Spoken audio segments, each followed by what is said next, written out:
মাটির স্পর্শ ছিল।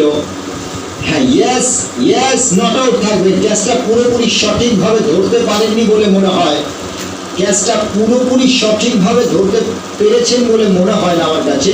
একটু হলেও সেটা কিন্তু মেবি মাটির স্পর্শ ছিল, যদিও হ্যাঁ এই যে দেখুন একটু হলেও সম্ভবত জাস্ট একটু হলেও মাটির স্পর্শ ছিল বলে মনে হচ্ছে। দেখা যাক কি ঘটনা ঘটে, আউট নাকি নট আউট। তবে এই আউট নিয়ে কিন্তু একটা বিতর্ক কিন্তু হতে পারে।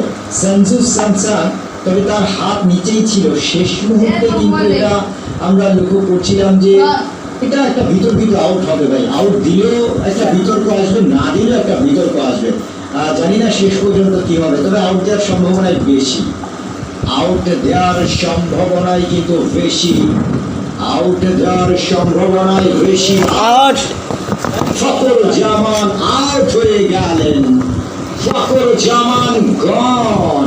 প্রথম উইকেটের পতন ঘটে যাচ্ছে, ফখরুজ্জামান এই মুহূর্তে আউট হয়ে গেল, প্রথম উইকেটের পতন ঘটে গেছে। কিন্তু পাকিস্তানের ভালো একটা স্টার্ট কিন্তু তারা দিচ্ছিল, অফিসটাকে একটুখানি বাইরের বলটা ছোট্ট করে কাট করবার চেষ্টা, ব্যাটে বলে সামান্য একটু সংযোগ ঘটে সেটি চলে যায় কিপার গ্লাভসের মধ্যে, এবং এরই সাথে দেখতে পাচ্ছি প্রথম উইকেটের পতন। 21 উইকেটের বিনিময়ে পাকিস্তান। প্রিয় দর্শক ভাই বন্ধু যারা যুক্ত হয়েছে আমাদের সাথে, সবাইকে রিকোয়েস্ট করছি লাইক বাটনটা অবশ্যই প্রেস করে দেবেন। আশা করছি আজকে একটা দুর্দান্ত ম্যাচ কিন্তু অবশ্যই আপনারা এনজয় করতে চলেছেন। 21 রানের মাথায় ফখরুজ্জামান আজকে খুব ভালো একটা স্টার্ট দিচ্ছিল। সো অবশেষে সাইম আয়ুবকে কিন্তু নিয়ে আসা হলো।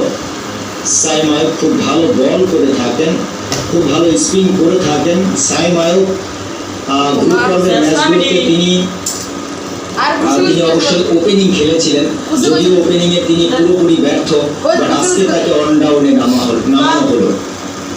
হার্দিক পান্ডিয়া গুরুত্বপূর্ণ একটি দারুণ উইকেট নিয়ে ফেললেন, এই ব্যাপারে কোনো সন্দেহ নেই। শুরুতেই কিন্তু ইন্ডিয়া অবশ্যই একটুখানি এগিয়ে গেল, এটি বলা যেতেই পারে।